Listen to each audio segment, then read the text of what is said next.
مجھے بات کرتے ہوئے بھی ڈر لگتا ہے کہ وہ میرے ٹیچر میرے دل میں بیٹھے ہوئے. تو اس کے آپ سے اجازت سے اب ہوتا یہ ہے کہ چونکہ آپ آتے ہیں یہ تھوڑا سا آپ کو ریلیکس کرنے کے لیے بات کی جو انویٹیشن تھی اس میں 2 باتیں لکھی تھی, کریکٹر بلڈنگ اور کیریئر کاؤنسلنگ. تو 2-4 باتیں کریکٹر بلڈنگ سے, ابھی تک ویسے مجھے بات کوئی نہیں کی, ٹھیک ہے. تو کریکٹر بلڈنگ کے حوالے سے یہ بات ہے کہ 2 اسپیکٹ ہیں. ایک اسپیکٹ کے حساب سے ہم سب اس وقت بچے ہیں. میں قاضی ظہور الحق صاحب کا بچہ ہوں, میں ان سے سیکھوں گا. یہ جو بہت چھوٹے چھوٹے بچے بیٹھے ہوئے ہیں یہ بھی کسی کے بڑے ہیں, ان کے گھر میں چھوٹے بہن والے ہیں. تو کریکٹر کے حوالے سے پہلی بات تو یہ ہے کہ کریکٹر نہیں ڈیولپ ہوتا ہماری باتیں کرنے سے. کریکٹر ڈیولپ ہوتا ہے دیکھنے سے کہ ہمارے بڑے کیا کر رہے ہیں. مثلاً قاضی ظہور الحق صاحب سے اگر میں نے سیکھا تو انہوں نے ہمیں ڈائریکٹ کچھ نہیں کہا. ہم نے 8-10 سال ان کے اندر یہ آفیسر پہ کام کیا ہے کہ کس طرح اپنے جونیئر کے ساتھ بہیو کرتے تھے. کبھی یہ ہائپر نہیں ہوئے, سخت سے سخت حالات میں یہ ٹینس نہیں ہوئے. ہم نے ان کو ہمیشہ مسکراتے دیکھا ہے. تو یہ آج ہم آفیسر تھے تو ہم ان کے نقشے قدم پر چلتے ہوئے اپنے جونیئر کے ساتھ جس طرح قاضی صاحب نے ہمیں سکھایا ہے بغیر کچھ کہے اپنے کریکٹر سے, اپنے نشست و برخاست سے, اپنے کردار سے جو ہوئے وہ ہم سیکھ گئے. اسی طرح ہمارے کرنے سے ہمارے چھوٹے ہمارے جونیئر ہمیں سیکھیں گے, ہماری باتوں سے وہ نہیں سیکھیں گے. اور اللہ پاک بھی کہتے ہیں یہ مت تم مالا تفعلوا, آپ وہ بات کیوں کرتے ہیں جو خود کرتے نہیں. اور اللہ اس بات کو سخت پسند کرتا ہے. آپ اگر یہ ایکسپیکٹ کریں کہ جی میں تو جھوٹ بولوں اور میرے بچے اور ٹیچر جھوٹ نہ بولیں, یہ ہو نہیں سکتا. تو ٹیچر کو رول ماڈل بڑا لفظ ہے لیکن اس کو اگر چھوڑا ہے کہ جو کچھ آپ کریں گے آگے. اب ہم نے اپنے اساتذہ کی بہت ساری باتیں جو مینٹر کے ٹیچر تھے وہ خوب شاید ہم بھول گئے, لیکن ان کا جو ہمارے ساتھ بیہیویئر تھا, جو ہمارے ساتھ رویہ تھا, وہ آج تک ہمیں یاد ہے اور اس کو ہم کنسیو کر رہے ہیں. ایک تو یہ بات ہو گئی. دوسری بات ہم سکپ کرتے ہیں موضوع کے حوالے سے, کیریئر کاؤنسلنگ کے حوالے سے بات یہ کرتے ہیں. آپ کو ندیم احوال صاحب نے بہت تفصیل سے بات بتائی, اپنے ایکسپیرینسز آپ کے ساتھ شیئر کیے ہیں. آرٹیفیشل انٹیلیجنس کی انہوں نے بات کی, لیکن میں ایک اور بات کرنے جا رہا ہوں کہ آج کل جو سب سے بڑا کمپلیکس ہے ٹیچرز میں بھی, والدین میں بھی اور آگے بچوں میں ٹرانسمٹ ہو رہا ہے, مارکس. بھائی جس کے مارکس نہیں آئیں گے اس کو ایڈمیشن نہیں ملے گا, اس کو یہ ہو جائے گا, وہ ہو جائے گا. تو میں اب دیکھیں گا اگر ایگزام ہوتا ہے, بورڈ میں 2-3 بچے پوزیشن ہولڈر ہیں, نچلے لیول پہ آ جائے, اسکول میں ایک بچے نے ٹاپ کیا, چلو وہ تو اپنا راستہ بنا لے گا. میں بات کرنے لگا ہوں جن کے نمبر کم آئے, باقی سارے 200 کی کلاس ہے, چلو 8-10 نے ایک گریڈ لے لیا, ہم تو باقی کے بارے میں بھی تو بات کرنی چاہیے نا. میں ان کے بارے میں بات کرنے لگا ہوں, لیکن مارکس کم آئے میں ان کے بارے میں بات کرنے لگا کہ ان کا کیا کیریئر ہے, ان کو کیسے سوچنا چاہیے, ان کو کیسے بہیو کرنا چاہیے. تو بات یہ ہے کہ یہ جو مارکنگ سسٹم ہے یا جو ہمارا ایجوکیشن سسٹم ہے, آپ نے مطلب 3 گھنٹے میں اس آنسر شیٹ میں جو کچھ لکھا یہ اس کی بنیاد کے اوپر آپ کے مارکس آئے. آپ اس کے علاوہ بھی بہت کچھ ہوتے ہیں جو ہم جج نہیں کر پاتے. آپ کی پولنگ اسکل کیسی ہے, آپ کی آپ کے سافٹ اسکل, آپ بہیو لوگوں کے ساتھ کیسے کرتے ہیں, آپ ایموشنلی کتنے اسٹرانگ ہیں, آپ انٹرویو میں جب جائیں گے تو کیسے بھی آپ کریں گے. ہو سکتا ہے آپ نے اکثر سنا ہوگا نا کہ فلاں گولڈ میڈلسٹ ہے, اس کو ابھی تک جاب نہیں ملی, وہ نیگیٹو ٹرم یوز ہوتا ہے, فیس بک پہ لگا ہوتا ہے. مجھے یہ ہوتے ہیں کہ ہو سکتا ہے کہ کتابوں میں گولڈ میڈلسٹ تو ہو گیا ہے, لیکن جب وہ انٹرویو میں بیٹھتا ہوگا تو وہ پروو نہیں کر پاتا ہوگا, جو کچھ اس کے مارکس ہیں اس کو پروو نہیں کر پاتا. ایک ایگزامپل دیکھتا ہوں, سامنے کمپیوٹر کے حوالے سے بات کی ہے. آج کل اسپیشلائزیشن کا دور ہے اور ہم ٹائم بالکل نہیں دیکھتے. ہمارے پاس بچے آتے ہیں کہ جی ہم نے 20 کمپیوٹر سائنس کیا ہوا ہے. اچھا ہم کہتے ہیں یہ کمپیوٹر ہے, فلاں چیز کرنی کر کے میں نے تو سافٹ ویئر انجینئرنگ کی تھی, مجھے یہ نہیں آتی, مجھے ورڈ ایکسل نہیں آتی. اچھا بابا آپ کو یہ نہیں آتی، اچھا یہ کمپیوٹر خراب ہو گئے ہیں تو سر یہ تو ادھر لے کے جانا پڑے گا، میں اس کو نہیں ہاتھ لگا۔ اچھا یار یہ کوئی ایک انویٹیشن سی دینی ہے، وہ یہ تو گرافک ڈیزائنر کا کام ہے، یہ بھی مجھے نہیں آتا، آپ مجھے بتائیں کہ پھر ہم اس بی ایس کمپیوٹر سائنس کو کیا کریں گے کہ جو اسائنمنٹ ہم اس کو دے رہے ہیں وہ اس سے جب کارٹون یونیورسٹی میں پڑھایا جاتا ہے وہ آپ کو پیس آف پیپر دے دیتے ہیں، جب ہم مارکیٹ میں جاتے ہیں تو آپ کی اسکل دیکھی جاتی ہے، ایسے نہیں ہوتا سر، ایسے نہیں ہے نا۔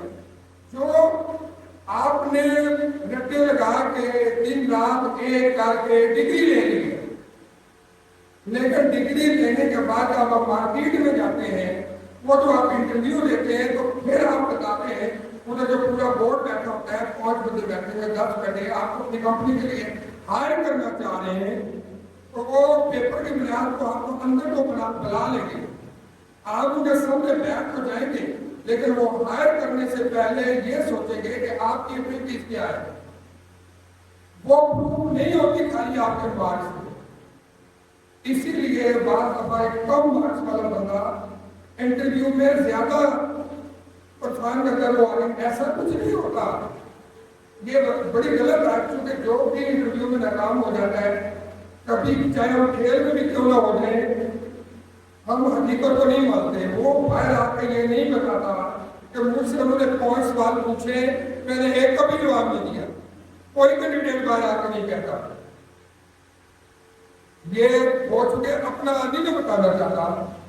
تو ہوتا یہ ہے کہ بعض دفعہ ایک بندے کے مارکس کم بھی ہوتے ہیں لیکن اس کی سکل زیادہ ہوتی ہے۔ اور سب سے اہم بات، ادھر ایک بچے نے ایک سوال کیا تھا کہ جی ہمیں اپنے ٹیلنٹ کا کیسے پتا چلے، کیونکہ واقعی پاکستان میں وہاں باہر تو یہ سنا ہے کہ 6 سال تک 7 سال تک تو بچے کے اوپر جیسے ہم کتابوں کا بوجھ لاتے ہیں، وہ میری اپنی بیٹی ہے کہ وہ پولینڈ میں ہے تو وہ بتاتے ہیں کہ 8 سال 6 سال تک تو پڑھاتے ہی نہیں ہیں، اسکول میں بھی جا کے کوئی کتاب نہیں ہے بچوں کے پاس۔ تو بچے پوچھے جی وہ تو آبزرو کرتے ہیں، ہمارے یہاں ایسا سسٹم نہیں ہے، تو جی ہمیں اپنے ٹیلنٹ کا کیسے پتا چلے کہ ہم کس شعبے میں گرو کریں گے؟ اس کا بھی جواب بڑا آسان ہے، نیچر سے بھی تھوڑا سیکھ لے، 2 مثالیں ہوگا نیچر کی دوں گا۔ پانی کو آپ نے دیکھا ہوگا کہ بارش ہوتی ہے، آج کل بھی بارشیں ہو رہی ہیں، جب پانی بہ رہا ہوتا ہے اس کو آبزرو کریں، وہ ٹکر مار کے 7 جگہ پہ جاتے ہیں، وہاں سے نہیں گزر سکتا، تو کیا کرتا ہے واپس آتا ہے اور جو جگہ کمزور ہوتی ہے اس کو توڑ کے آگے نکل جاتا ہے۔ یہ مشاہدہ کیا ہے کبھی؟ پانی 7 جگہ پہ جاتا ہے۔ یہ آپ کو کیا لیسن دے رہا ہے یہ بات کہ آپ اگر کسی جگہ مس فٹ ہیں تو بار بار وہاں ٹکر نہ مارے۔ دوسری ایک اور مثال دیتا ہوں، اگر ہم بینگ اے ہیومن بینگ، ہم کہتے ہیں مشہور کو مکاتے ہیں، بہت سمجھدار ہیں، کبھی کبھار ہم غلط جگہ پہ پودا لگا دیتے ہیں۔ یہ گھر ہے، گھر کا یہ باہر تو شیڈ نکلا، اپنے شیڈ کے نیچے پودا لگا دیا آپ نے، ہم نے نہیں سوچا کہ پودا اوپر کیسے جائے گا، آگے تو شیڈ ہے۔ جناب پودا اپنے رخ ابزرو کیجیے گا، بہت ساری جگہوں پہ میں نے دیکھا ہے، پودے کو پتہ چل جاتا ہے کہ مجھے انہوں نے یہاں ڈال دی ہے لیکن آگے وہ ہے، وہ آہستہ آہستہ اپنا ٹریک بدلتے بدلتے یوں کر کے باہر نکلتا ہے۔ دیکھیے گا کہیں مشاہدہ کیجیے گا، وہ پودا بھی اپنا سمجھا کہ آگے سیمنٹ کی کنکریٹ کی دیوار ہے، میں نے اپنا راستہ بدلنا ہے۔ میں خود ایک کمیونٹی میں تھا، لوگ کہتے بڑی سوچتے ہیں بڑی، لیکن میں اپنے آپ کو اور 20 منٹ سمجھ رہا تھا کہ یہاں بڑی کٹگن ہے، یہاں بڑی قید ہے۔ میں نکل کے ایجوکیشن کے فیلڈ میں آ گیا، ایجوکیشن کے میں مجھے حالانکہ لوگ پسند نہیں کرتے اپنا کام ہے، اس شعبے میں مجھے پیسہ بھی دیا، عزت بھی دیا، میں مطمئن ہوں، میرے بچے بھی پڑھ گئے ہیں۔ میں نے جس وقت گورنمنٹ چھوڑی تھی کہ مجھے سمجھانے والے میرے پاس آ کے کہہ رہے تھے، اس وقت یہ آج سے 30 سال پہلے کی بات ہے کہ سر آپ نے اتنا اچھا شعبہ چھوڑ دیا، ان کی میڈیکل فیسلٹیز بہت زیادہ ہے، ان کے اسپتال ہے، بڑا بھی ایک بھی علاج ہوتا ہے۔ تو میں نے اس وقت 30 سال پہلے کہا تھا، تو میں نے کہا یار میں اللہ سے دعا کروں گا اللہ مجھے کوئی بڑی بیماری نہیں لگائے گا انشاءاللہ۔ اور ایسا ہی ہوا نا، میرے بچے کو بیمار ہوئے، کوئی ایسی بڑی بیماری ہلکا پھلکا لگا رہتا ہے، کبھی بھی بیمار ہوں کبھی بیمار ہوں، میں نے اس علاج کو کیا کرنا تھا؟ میں آپ 1000 بتاؤں گا، جی رہا ہوں اپنی مرضی سے، جی رہا ہوں، ایزی فیل کر رہا ہوں، تو آپ کو خود ایک اندر سے آواز آئے گی کہ جس شعبے میں آپ نے قدم رکھ لیا یہ آپ کے لیے نہیں ہے. کوئی آ کے آپ کو نہیں بتائے گا, آپ کا اندر بتا دے گا کہ یہ شعبہ آپ کے لیے نہیں ہے, یہاں آپ مسفٹ ہیں.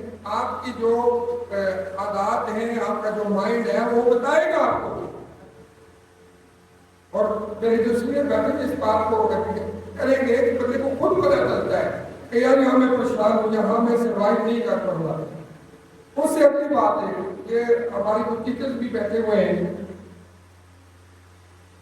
مجھے نہیں معلوم کہ ندیم احمد صاحب میری بات کو سیکنڈ کریں گے یا نہیں کریں گے. ٹھیک ہے, بڑے بڑے شعبے ہیں, نئے شعبے گرو رہے ہیں, لیکن اگر آپ نے جو بھی شعبہ چن لیا, ایک بچی جو آپ ایم اے اردو کر دیتی ہے, کوئی اس کے دوست آگے اس کو کہتی ہے یار تو اردو کی کوئی ویلیو نہیں, وہ اس کی ایم اے انگلش کر دیتی ہے. اچھا جب ایم اے انگلش کر لیتی ہے, فیلڈ میں آتی ہے, پتہ چلتا ہے تو بہت لوگ. اچھا ہمارا یہ کنسیپٹ یہ بھی ہے کہ جس میں زیادہ لوگ جا رہے ہیں وہ ہم ادھر ہی بھاگ کے جاتے ہیں. سارے لوگ ایم اے انگلش کر رہے تھے, چلو ایم اے انگلش کر رہے ہیں, پتہ چلتا ہے یہاں بات نہیں بن رہی, سنیں نہیں تم ایم اے اکنامکس کر دو. اب وہ ایم اے کے ڈھیر لگاتی جا رہی ہے یا لگاتا جا رہا ہے. بھائی جو شعبہ آپ نے چن لیا اس کی ڈیپتھ میں جائے, یہ بات ساتھ ٹھیک ہے. جو بھی شعبہ آپ نے چن لیا اس کی ڈیپتھ میں جائے اور اس کو جسٹیفائی آپ نے کرنا ہے کہ آپ نے یہ چن لیا, ایون آپ نے پنجابی رکھ لی ہے تو وہ بھی ٹھیک ہے. اسلامیات دوسرے نے کہا اچھا اسلامیات رکھ لیا, لوگ تمہیں وہ بھی دیں گے. اب اچھا اسلامیات کے ساتھ تمہیں انگلش شروع کر دیا, ورنہ تمہاری کوئی پہچان ہی نہیں ہے. اچھا جی وہ ساتھ سے میں کیسے کروں, جس میں آیت مبارکہ کیسے پڑھوں گا, حدیث کیسے پڑھوں گا, آج کے سوال کا جواب نہیں ہے, چلو تم نہیں دیں. بھائی جو بھی شعبہ آپ نے سلیکٹ کر لیا, سارے شعبے اچھے ہیں, پھر آپ نے اس کو جسٹیفائی آپ نے کرنا ہے. یہ پہلے بات ہے. آپ نے جس کو ایون اگر ہم سارے کہتے ہیں جب میٹرک سے بچہ آتے ہیں ایف ایس سی کر دیا, پری انجینئرنگ پری میڈیکل کر دی ہے, نہیں ایڈمیشن ملا تو جناب وہ پریشان بیٹھا ہوا ہے, اور پریشان کر دیا, بچہ کرے گا کیا, کیونکہ پری میڈیکل میں داخلہ نہیں ملا, پھر کیا کرے گا. ہو سکتا ہے وہ سوشل سائنس میں وہ آگے, یہ جو سر بات کر کے گئے سیول سروس والے, یہاں تو قومی آرٹس کا ہے. اور کتنی حیرانی کی بات ہے, میں تو بہت حیران ہوتا ہوں کہ ایک بندہ ایم بی بی ایس یا بندی ایم بی بی ایس کرتی ہے, دن رات ایک کرتی ہے, سوشلی بھی شادی گامی میں جاتی ہے, ایم بی بی ایس کرتی ہے, اور ایم بی بی ایس کرنے کے بعد وہ دیکھتی ہے کہ ڈاکٹروں کا جو اسٹرکچر ہے سیول, وہ جہاں کا اسٹرکچر ہے وہ ٹھیک نہیں ہے, اور مجھے سیول سروس کرنی چاہیے. اور پھر وہ جناب آئی آر, پولیٹیکل سائنس اور ہسٹری رکھ کے سی ایس ایس کرنے میں بیٹھ جاتی ہے اور کر بھی جاتی ہے. لیکن اس بات کا کیا بنا کہ اس نے 5-6 سال اپنے ضائع کیے. ہم اگر کرنی تھی تو ایف اے کر لیتی, بی اے کر لیتی, لیکن اس وقت بتایا گیا تھا کہ نہیں تمہیں ڈاکٹر بننا ہے. سو